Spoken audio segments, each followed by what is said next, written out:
ಆತ್ಮೀಯ PH16 news ಅರ್ಥಾತ್ ಸಿದ್ದರಾಮಯ್ಯ ಸ್ವಾಗತ. ನಾನು ನಿಮ್ಮ MI ಅಥವಾ ಮಲ್ಲಪ್ಪ ಜೋತವರ ಆತ್ಮೀಯರೇ. ಹುಕ್ಕೇರಿ ತಾಲೂಕಿನ ಕುರಿತಾಗಿ ನಮ್ಮ ರೈತರು ನೀರಾವರಿ ಯೋಜನೆಗಾಗಿ ತಮ್ಮ ಹೋರಾಟವನ್ನು ಆರಂಭಿಸಿದ್ದಾರೆ. ಹುಕ್ಕೇರಿ ತಾಲೂಕು ಆಗಿರ್ಬೋದು, ಚಿಕ್ಕೋಡಿ ಆಗಿರ್ಬೋದು, ಇದರಲ್ಲಿ ಗೋಕಾಕ್ ತಾಲೂಕು ಒಂದಿಷ್ಟು ಇಂಪ್ರೂವ್ಮೆಂಟ್ ಅದ ಆ ಮತ್ತು ಬೇರೆ. ಆದರೆ ಹುಕ್ಕೇರಿಗೆ ಮಾತ್ರ ಹುಕ್ಕೇರಿ ಏರಿಯಾದಲ್ಲಿ ಹಳ್ಳಿಗಳಿಗೆ, ಭಾಳಷ್ಟು ಹಳ್ಳಿಗಳಿಗೆ ವಿಶೇಷವಾಗಿ ತಾಲೂಕಿನಲ್ಲಿ 14 ನೀರಾವರಿ ಯೋಜನೆಗಳು ನೆನಪಿಗೆ ಬಿದ್ದಿದ್ದಾವೆ ಅಂತೇಳಿ ನಮ್ಮ ರೈತ ಸಂಘದರು ಆರೋಪ ಮಾಡ್ತಾ ಇದ್ದಾರೆ.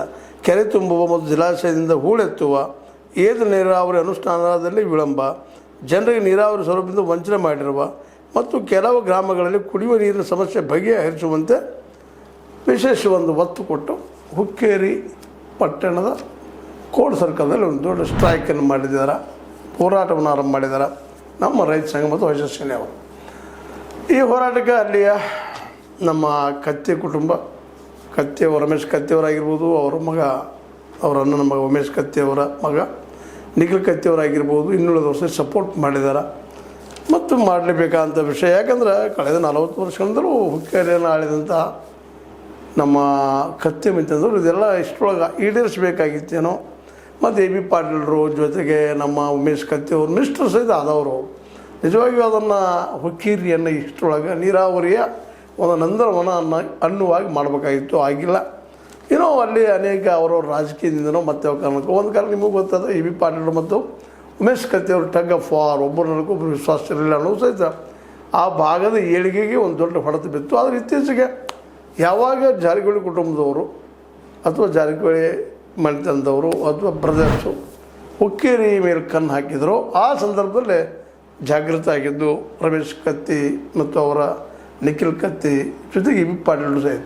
ಯಾಕಂದರೆ ರಾಜಕೀಯ ಅಸ್ತಿತ್ವದ ಪ್ರಶ್ನೆ ಬಂದಾಗ ಸಹ ಅದು ಒಂದಾದರೂ ಒಂದು ಹೊಸ ರಾಜಕೀಯ ಶುರುವಾಯಿತು ಅನ್ನೋದನ್ನು ನಾವಿಲ್ಲಿ ಮರೀಲಿಕ್ಕೆ ಆಗೋದಿಲ್ಲ. ಈ 40 ವರ್ಷಗಳಿಂದನೂ ನೀರಾವರಿ ಯೋಜನೆಗಳು ಹಾಕ್ಕೊಂಡಿದ್ರೆ ಇವತ್ತಿಗೆ ಹುಕ್ಕೇರಿ ಅಷ್ಟೇ ಅಲ್ಲ, ಹುಕ್ಕೇರಿ ತಾಲೂಕಿನ ಆಜುಬಾಜು ಎಲ್ಲನೂ ಆಗ್ತಾಯಿದ್ವು. ಇನ್ನು ಗೋಕಾಕದ ಮಟ್ಟಿಗೆ ನೀರಾವರಿ ಆಗೋದಕ್ಕೆ ಹೆಚ್ಚಿಗೆ ನೀರು ಅದರಲ್ಲೂ 14 ಹಳ್ಳಿಗಳಿಗೆ ಮುಟ್ಟಿಸುವಂಥ ಒಂದು ಗುರಿ ಇಟ್ಟುಕೊಂಡು ಸ್ವತಂತ್ರವಾದ ಮೀಡಿಯಾಗೆ ಬೇಕಾಗಿರುವುದು ಸ್ವತಂತ್ರ ಧ್ವನಿ. ಆ ಸ್ವತಂತ್ರ ಧ್ವನಿ ಉಳಿಸಲು ನೀವು ಮಾಡಬೇಕಾದದ್ದು ಇಷ್ಟೇ. ಅದೇನಪ್ಪಾ ಅಂತಂತಂದ್ರೆ ನಿಮ್ಮ ಕೈಲಾದಷ್ಟು ಸಹಾಯ ಈ ಚಾನಲ್ಗೆ ಮಾಡಿ ಹಾಗೂ ನಿಮ್ಮ ಧ್ವನಿಯನ್ನು ಕಾಪಾಡಿಕೊಳ್ಳಿ.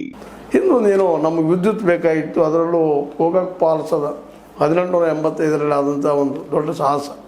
ಅದು ಫ್ಯಾಕ್ಟ್ರಿ ಆಗಿದ್ದರಿಂದಾಗಿ ಈ ಭಾಗದ ಒಂದಿಷ್ಟು ನೀರಾವರಿ ಅದು ಇನ್ನೂ ಆಗಬೇಕಾಗಿದ್ದು ಅದಾವ. ಆದರೂ ಹುಕ್ಕೇರಿ ತಾಲೂಕನ್ನು ಕಂಪೇರ್ ಮಾಡಿದಾಗ ಒಳ್ಳೆ ಡೆವಲಪ್ಮೆಂಟ್ ಆಗಿದೆ ಅನ್ನೋದು ನಾವು ಒಬ್ಬಕ್ಕಾಗ್ಯದ. ಅದೆಲ್ಲ ಕೇವಲ ಜಾರಕಿಹೊಳಿ ಕುಟುಂಬದವರಿಂದಲೇ ಇದೆಲ್ಲ ಆಗಿದೆ ಅಂತಲ್ಲ, ಮೊದಲು ಇದ್ದಿದ್ದನ್ನು ಮತ್ತೆ ಅದನ್ನು ಉಳಿಸ್ಕೊಂಡು ಮಾಡ್ಕೊಂಡು ಹೊರಟಿದ್ದಾರೆ. ಆದರೆ ಇದೇ ರೀತಿ ಹುಕ್ಕೇರಿ ಭಾಗದಲ್ಲಿ ಆಗಲಿಲ್ಲ ಅನ್ನುವಂಥದ್ದು ಒಂದು ಇವತ್ತು. ಅದಕ್ಕಾಗಿ ಅಲ್ಲಿ ರೈತರು ವಿಶೇಷವಾಗಿ ಈ ಇತ್ತೀಚಿನ ದಿನಗಳಲ್ಲಿ ಗುರ್ಲಾಪುರ್ ಮೂಮೆಂಟ್ ಆದಮೇಲೆ ಒಂದು ಹೊಸ ರೈತ ಶಕ್ತಿ ಒಂದು ಹುಟ್ಕೊಂಡದ, ಬೆಳೀತಾ ಇದೆ. ಅದರಲ್ಲೂ ಮುಖ್ಯವಾಗಿ ಒಬ್ಬ ನಮ್ಮ ಇಂಚಗಿರಿ ಮಠ ಸಂಪ್ರದಾಯದ ಶಶಿಕಾಂತ್ ಗುರೂಜಿಯವರು, ಇನ್ನೊಬ್ಬರು ನಮ್ಮ ಪೂಜಾರಿಯವರು, ಚೂನಪ್ಪ ಪೂಜಾರಿಯವರು ಕೂಡ್ಕೊಂಡು ಒಂದು ಮೂಮೆಂಟ್ನ ಶುರು ಮಾಡಿದರೆ. ಅವರು ಇಲ್ಲೇ ಯಾವುದೇ ತಾಲೂಕು ಇರಲಿ, ಅದು ಬೇರೆ ಬೇರೆ ತಾಲೂಕದವರು ನಿಮಗೆ ಗೊತ್ತದ. ಚೂನಪ್ಪ ಪೂಜಾರಿಯವರು ಇಲ್ಲೇ ಬದಿಯ ಗೋಕಾಕ್ ತಾಲೂಕದಲ್ಲಿ ಬರುವಂಥವರು. ಅದೇ ಕಾಲಕ್ಕೆ ನಮ್ಮ ಶಶಿಕಾಂತ್ ನಾಯಕರು ಅಥಣಿ ತಾಲೂಕದಲ್ಲಿ ಬರುವಂಥವರು. ಇವರು ಯಾವುದೇ ತಾಲೂಕು ಬರಲಿ, ಬಟ್ ಇಲ್ಲಿ ಮುಖ್ಯ ಏನಪ್ಪ ಅಂತಂದ್ರೆ ನೀರಾವರಿ ಸಲುವಾಗಿ ಒತ್ತು ಕೊಟ್ಟು ಇವತ್ತೊಂದು ಮೂಮೆಂಟ್ ಮಾಡ್ತಾಯಿದ್ದಾರೆ, ಭಾಳ ಮಹತ್ವದ. ಈ ಹಿಂದೆ ಕತ್ತಿಯವರಿಂದ ಎಷ್ಟಾಗಬೇಕಾಗಿತ್ತು ಆ ಪ್ರಮಾಣದಲ್ಲಿ ಆಗಿಲ್ಲ ಅನ್ನೋದನ್ನ ಒಪ್ಪಬೇಕಾಗದ. ಯಾಕೆ ಅವರು ಒಪ್ಕೋಬೇಕು, ಯಾರಾದರೂ ಒಪ್ಪಬೇಕು. ಅಂದ್ರೆ 14 ನೀರಾವರಿ ಯೋಜನೆಗಳಾಗಬೇಕಾಗಿತ್ತು, ಆಗಿಲ್ಲ. ಅವು ಆಗಲಿ, ಎಲ್ಲ ಆಗಲಿ ಅನ್ನೋದು ಇವತ್ತೊಂದು ಜೋರ್ದಾರಾದಂಥ ಪ್ರತಿಭಟನೆಯಲ್ಲಿ ಆಯಿತು. ಇದಕ್ಕೆ ಒಂದು ಸಮಾಧಾನ ಏನಪ್ಪ, ರಮೇಶ್ ಕತ್ತಿಯವರು ಸಹಿತ ಅವ್ರ ಕುಟುಂಬದವರು ಸಪೋರ್ಟ್ ಮಾಡಿದ್ದು ಮಾಡ್ತಾ ಇದ್ದಾರೆ ಅನ್ನುವಂಥದ್ದು. ಈ ಒಂದು ಎಲ್ಲ ನೀರಾವರಿ ಯೋಜನೆಗಳನ್ನ ಈಗ ಎತ್ಕೊಳ್ಳೇಬೇಕು ಅನ್ನುವಂಥ ಪ್ರೆಷರನ್ನು ನಮ್ಮ ರೈತ ಸಂಘದವ್ರು ಮಾಡ್ತಾಯಿದ್ದಾರೆ. ಮತ್ತು ಅದು ಬೇಕಾಗಿದ್ದು ನೀರಂತೆ ಅವಶ್ಯ ಮಾಡಲೇಬೇಕಾದಂಥದ್ದು.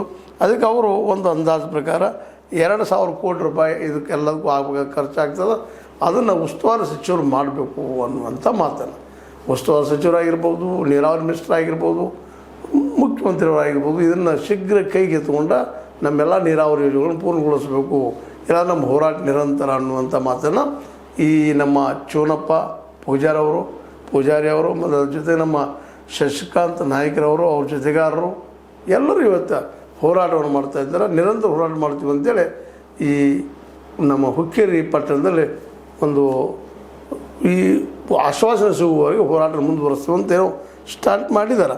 ಈಗಾಗಲೇ ಆ ವಿಷಯವನ್ನು ಗಂಭೀರವಾಗಿ ತೆಗೆದುಕೊಳ್ಳುವ ಸಹಿತ ಇವತ್ತು ಅನಿವಾರ್ಯ ಆಗಿದೆ ಅನ್ನೋದು ಅಷ್ಟು ಮಹತ್ವದ. ಯಾಕಂದ್ರೆ ಈ ಇಬ್ಬರು ಹೊಸದಾಗಿ ಬಂದ ಹೋರಾಟಗಾರರಿಂದ ಒಂದು ರೀತಿಯಿಂದ ಉತ್ತರ ಕರ್ನಾಟಕದಲ್ಲಿ ಅಥವಾ ಬೆಳಗಾವಿ ಜಿಲ್ಲೆಯ ರೈತರಲ್ಲಿ ಹೊಸ ಹುಮ್ಮಸ್ಸು ಬಂದದ.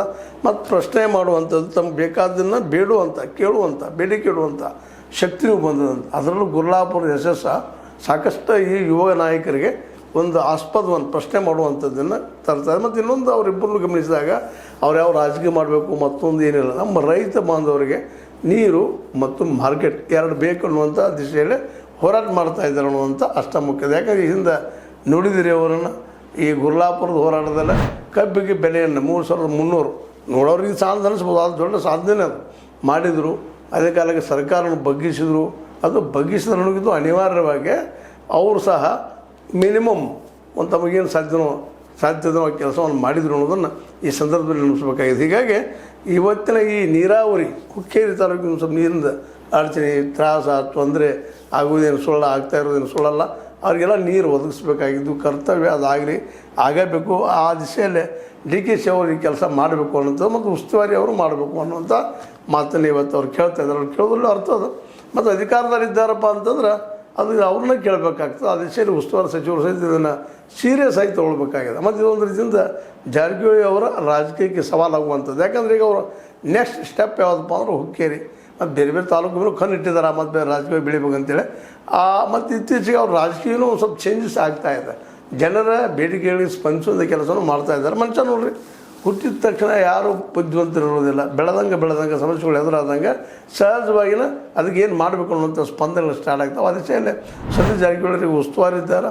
ಆ ಹುಕ್ಕೇರಿ ತಾಲೂಕಿನ ನೀರಾವರಿ ಯೋಜನೆಗಳು ಎಷ್ಟಿದ್ದಾವೆ ಅದ್ರ ಬಗ್ಗೆ ಚರ್ಚೆ ಮಾಡಿ, ನೀರಾವರಿ ಮಿನಿಸ್ಟರ್ ಜೊತೆ ಚರ್ಚೆ ಮಾಡಿಕೊಂಡು, ತಾವು ಮಿನಿಸ್ಟರ್ ಇದ್ದಾರೆ PW, ತಮಗೇನೇನು ಸಾಧ್ಯ ಇದೋ ಅವೆಲ್ಲ ಮಾಡಿಕೊಂಡು ಇವತ್ತಂತೂ ಒಂದು 2,000 ಕೋಟಿ ದೊಡ್ಡ ಅಮೌಂಟ್ ಏನಲ್ಲ. ಯಾಕಂದ್ರೆ ಒಮ್ಮೆ ಆಯ್ತು ಅಂದ್ರೆ ಇವೆಲ್ಲ ಯೋಜನೆಗಳು ನಿರಂತರವಾಗಿ ನೀರು ಪೂರೈಕೆ ಆಗಲಿಕ್ಕೆ ಇತ್ತಂದ್ರೆ ಸಹಜವಾಗಿ ರೈತಗೆ ಅಟ್ಲೀಸ್ಟ್ ಬೆಳೆ ಬೆಳೆಯುವಂಥದ್ದು. ನೀವು ಮಾರ್ಕೆಟ್ ಕೊಡ್ತಿರೋ ಬಿಡ್ತಿರೋ, ಮಾರ್ಕೆಟಿಂದ ಈಗಿನ ಮಟ್ಟಿಗೆ ನೋಡ್ತಾನೆ ಅಂದರೆ ಯಾವ ವ್ಯಾಪಾರಿಗೂ ನಿಮಗೆ ಕೊಡಗೊಳ್ಳೋದಿಲ್ಲ ಅನ್ನೋದು ಮನವರಿಕೆ ಆಗುತ್ತದೆ. ಯಾಕಂದ್ರೆ ಈ ಪಾರ್ಟಿಗಳೆಲ್ಲ ಪಾರ್ಟಿ ಫಂಡ್ ಬರೋದೇ ಈ ವ್ಯಾಪಾರಿಗಳಿಂದ, ಬಿಸ್ನೆಸ್ ಮ್ಯಾನ್ಗಳಿಂದ, ಅದೇ ಕಾಲಕ್ಕೆ ಫ್ಯಾಕ್ಟ್ರಿ ಅಂದರೆ ಇಂಡಸ್ಟ್ರಿಯಲಿಸ್ಟ್ಗಳಿಂದ ಅಂತ ಇವತ್ತು ನಮ್ಮಲ್ಲಿ ಒಂದು ಏನಪ್ಪ ಅಂತಂದ್ರೆ ವಸ್ತು ಸ್ಥಿತಿ ಅದು. ಇಂಥ ಸ್ಥಿತಿಯಲ್ಲೇ ಸಹಜವಾಗಿ ಅವ್ರ ಕಡೆ ಮನಸ್ಸು ಹೋಗುವಂಥದ್ದು. ಮಾರ್ಕೆಟ್ ನಮ್ಮ MS ಸ್ವಾಮಿನಾಥನ್ ಅವ್ರದ್ದು ಆಗ್ತದೆ, ನಾನೇನು ಭರವಸೆ ಇಡೋಕ್ಕೆ ಹೋಗೋದಿಲ್ಲ. ಬಟ್ ನೀರಾವರಿ ಆಗ್ಬೋದು. ನೀರಾವರಿ ಮಾಡಿಕೊಳ್ಳೋದು ಶಕ್ತಿ ಸರ್ಕಾರದ ಕೈಯಲ್ಲ. 2,000 ಕೋಟಿ ರೂಪಾಯಿ ದೊಡ್ಡ ಅಮೌಂಟ್ ಅಲ್ಲ. ಅದನ್ನು ಮಾಡಿದ್ರಪ್ಪ ಅಲ್ಲಿ ಹಾಕಿದ್ರಪ್ಪ ಅಂತಂದ್ರೆ ಶಾಶ್ವತವಾಗಿ ಅವ್ರ ಹೆಸರು ಉಳಿದು ಹೋಗಿಬಿಡ್ತದೆ. ಹೆಂಗೆ ಹೋಗಕ್ಕೆ ನೀರಿನ ಪ್ರಾಬ್ಲಮ್ ಇಲ್ಲಪ್ಪ ಅನ್ನೋಂಗದ. ಆದರೂ ಇಲ್ಲೂ ಅದು ಇಲ್ಲ ಅಂತಲ್ಲ. ಆದ್ರೆ ನಾವು ಹುಕ್ಕೇರಿನ ಕಂಪೇರ್ ಮಾಡಿದಾಗ ಇಲ್ಲ ಅನ್ನುವಂಥ. ನಮ್ಮ ಜೊತೆಗೆ ಹುಕ್ಕೇರಿ ಎಂಟ್ರಿ ಹೊಡಿಯೋದಕ್ಕಾಗಿ ಸತೀಶ್ ಜಾರಕಿಹೊಳಿ ಅವರು ಸಾಕಷ್ಟು ಏನೋ ಪ್ರಯತ್ನ ಮಾಡ್ತಾ ಇದ್ದಾರೆ. ಇದನ್ನು ಒಂದು ಹೇಳಿ 2,000 ಕೋಟಿ ರೂಪಾಯಿಗಳನ್ನು ತಮ್ಮ ಸರ್ಕಾರದಿಂದ ಏನೋ ಮಾಡಿ ಅಥವಾ DK ಶಿವಕುಮಾರ್ ಅವ್ರನ್ನ ಒಪ್ಪಿಸಿ ತೊಗೊಂಡು ಬಂದ್ರಪ್ಪ ಅಂದ್ರೆ ಮತ್ತೆ ಈಗ ಅವರು ಆ ಭಾಗದಲ್ಲೂ ಹೀರೋ ಆಗುವ ಎಲ್ಲ ಸಾಧ್ಯತೆಗಳಿದ್ದಾವೆ. ಸಹಜ ಜನ ಮಾಡಿದ್ದನ್ನು ನೋಡ್ತಾರೆ. ರೈತರಾದ್ರೆ ಈ ನಮ್ಮ ರೈತರು ಎಲ್ಲರಿಗೆ ಅದು ಏನು ಬೇಕಾಗಿದ್ದಪ್ಪ, ಅಲ್ಲಿ ಕೆಲಸ ಆಗಬೇಕು, ಕುಡಿಯುವ ದನಕರುಗಳಿಗೆ ಇದು ನೀರು ಸಪ್ಲೈ ಆಗಬೇಕು, ದನಕರುಗಳಿಗೆ ಆಗಿರ್ಬೋದು, ಜನರಿಗೆ ಆಗಿರ್ಬೋದು, ಎಲ್ಲರಿಗೂ. ಅದ್ರ ಜೊತೆಗೆ ನೀರಾವರಿ ಮೂಲಕ ಕೃಷಿಗೆ ಸಹಿತ ಹೆಲ್ಪ್ ಆಗಬೇಕು ಅನ್ನೋದಷ್ಟು ಅವ್ರ ಬೇಡಿಕೆ ಅದ. ಮೋಸ್ಟ್ಲಿ ಇದನ್ನು ನಮ್ಮ ಜಾರಕಿಹೊಳಿ ಸಹೋದರರು ಸೀರಿಯಸ್ ತೆಗೆದುಕೊಂಡು ಅದರಲ್ಲೂ ನಮ್ಮ ಸತೀಶ್ ಜಾರಕಿಹೊಳಿ ಅವರಂತೂ ಇದನ್ನು ಏನಪ್ಪ ಅಂದ್ರೆ ಒಂದು ಚಾಲೆಂಜ್ ಆಗಿ, ರಾಜಕೀಯ ಚಾಲೆಂಜ್ ಆಗಿ.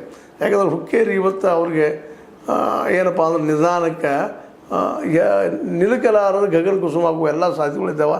ಯಾಕಂದರೆ ಇವತ್ತು ಜಾಗೃತಗೊಂಡಿದ್ದಾರೆ. ಕತ್ತಿ ಮತ್ತು ಪಾಟೀಲ್ ಕುಟುಂಬ ಆದಷ್ಟು ಜಾರಕಿಹೊಳಿ ಕುಟುಂಬದವ್ರು ಹೊರಗಿಡಬೇಕು ಅನ್ನೋ ದಿಶೆಯಲ್ಲಿ ರಾಜಕೀಯ ಮಾಡ್ತಾಯಿದ್ದಾರೆ. ಮತ್ತು ಅವರಿಗೆ ಸಹಜವಾಗಿ ಒಂದು ಹೊಸ ಅಸ್ತ್ರ ಸಿಕ್ಕಂಗಾಗಿದೆ.